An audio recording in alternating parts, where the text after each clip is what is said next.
It is my honor to introduce our next speaker, Hasaanbi. Are you usually good with the Arabic pronunciation of your name? Piker, I don't also care. known as Hasaanbi, was born in New Brunswick, New Sure. Jersey, Thank you. raised in Istanbul, Turkey. He is one of the most, if not the most famous figures on Twitch. With a long history in media work, Piker is a commentator, political analyst, and one of the most widely recognized progressive voices online today. Through his platform, Hassan constantly challenges mainstream narratives, calls out U.S. imperialism, and amplifies the struggles of oppressed communities.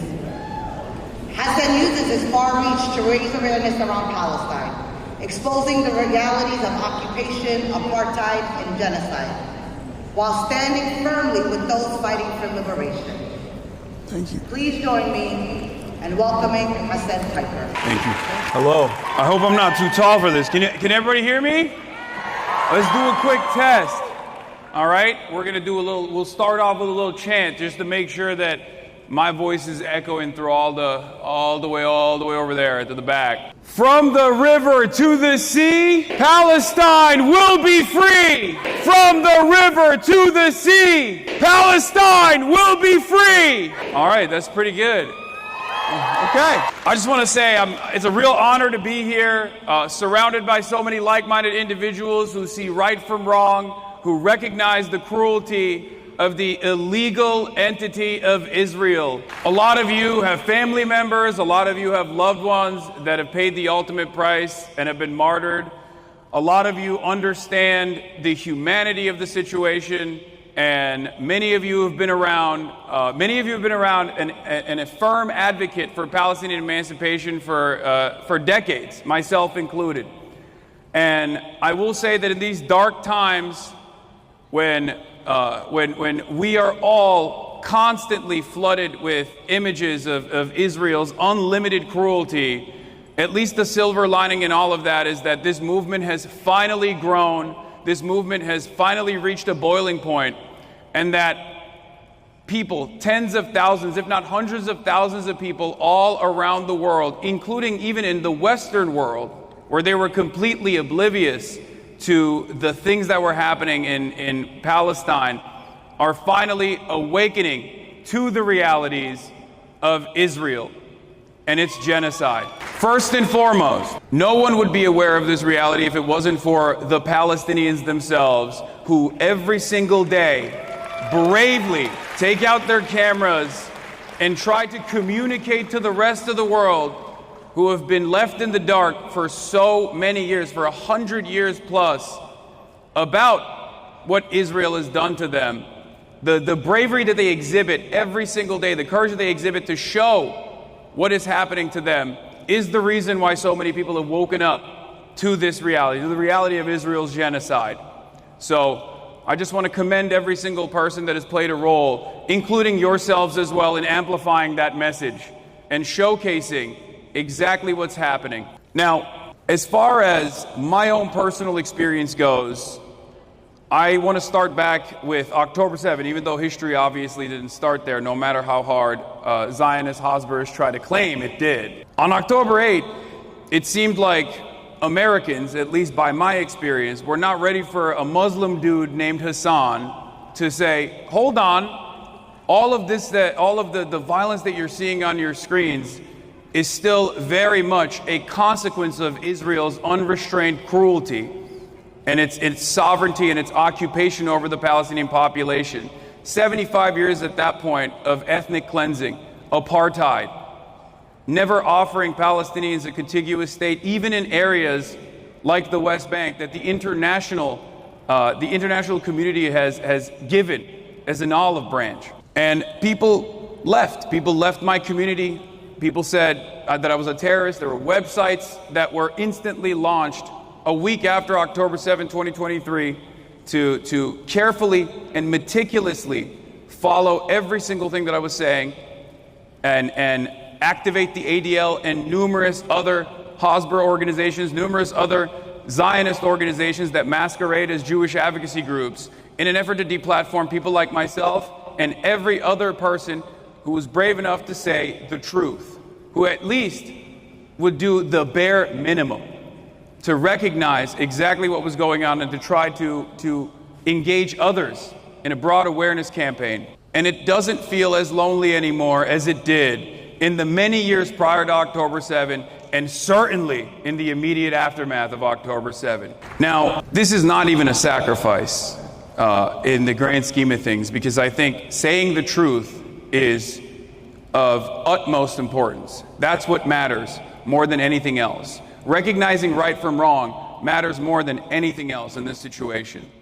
So I know many of you have probably already had to deal with Canary Mission or numerous other doxing organizations that get to operate even though they're funded by a foreign state's Knesset. They seemingly have no issues working on U.S. soil, targeting American citizens, targeting people for simply saying the truth. But I think we all know that ultimately, none of those sacrifices, all of those sacrifices are worth it at the end of the day, as long as we can all one day say that Zionism has finally ended, that Palestine is finally free.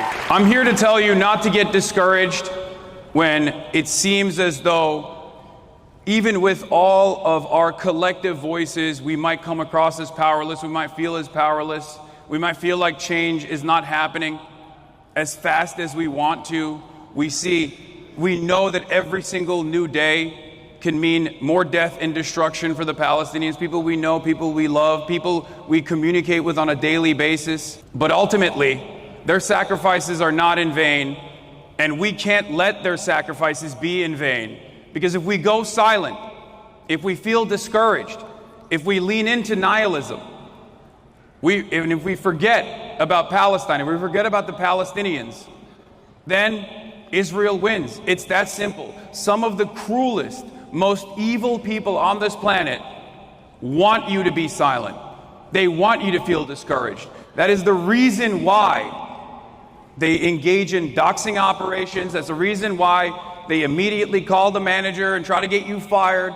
But that is precisely the reason why you must not stop. You must never feel discouraged.